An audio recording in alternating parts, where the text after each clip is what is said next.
Characteristics of a parabola. So we're going to look at some of the features or characteristics. We'll use this shape here. So if we were to answer domain and range, which we've already reviewed, so domain is all of the possible x values. So because this is a connected smooth curve between the points, it includes all of the values and it continues to the left all the way and continues to the right. So it would be XE reals, or you can use interval notation, which I'm going to do just a little faster here. And that's what we just sort of reviewed.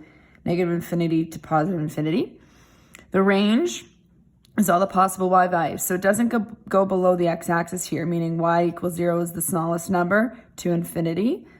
So you can say 0 is comma infinity. So the closed bracket means it includes the point 0. Infinity goes to infinity. You can't actually reach infinity, so you've got a round bracket there. You could also say y is greater than or equal to 0.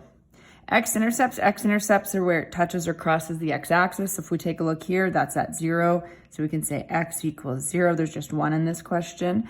X-intercepts are also going to be called two other names as we move forward in this course. You'll see that. They can also be called roots, or they can be called zeros. So we'll probably review that a couple times throughout.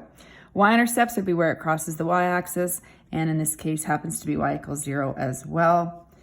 We call this bottom of the U shape, it's a key point, we call that the vertex.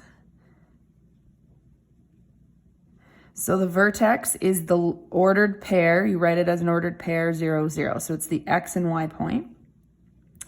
Minimum value and maximum value. Your parabola is going to have one or the other. This one has a minimum value because it opens up forever, so there's no max, keeps going up forever. If this was upside down, then it would have a maximum.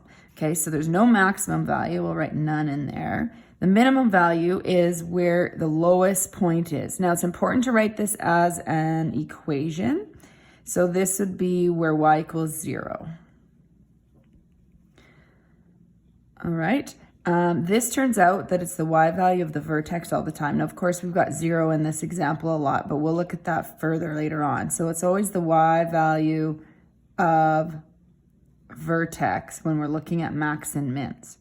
Equation of axis of symmetry. Well, I wrote down the definition of axis of symmetry, so you'll need to write this down. It's a line through the vertex that cuts the parabola in half. So when I have my parabola here, you can see it's symmetrical if I cut it through the vertex. So the same on the left and right. So the line that I would draw or cut through would be called my axis of symmetry. So I'm writing the name of that line. So it's an equation. This would be where x equals 0.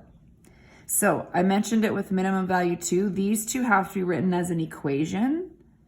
So that's really important. Okay, so must write as an equation. So when I say as an equation, that means you're going to have an equal sign in your answer. So it's not just 0, it's x equals 0. It's not just 0 here, it's y equals 0. So it's important for sure that you've got the y equals on minimum values, the x equals on the axis of symmetry. Direction of opening is just which way it opens. It opens upwards. So that one's just up.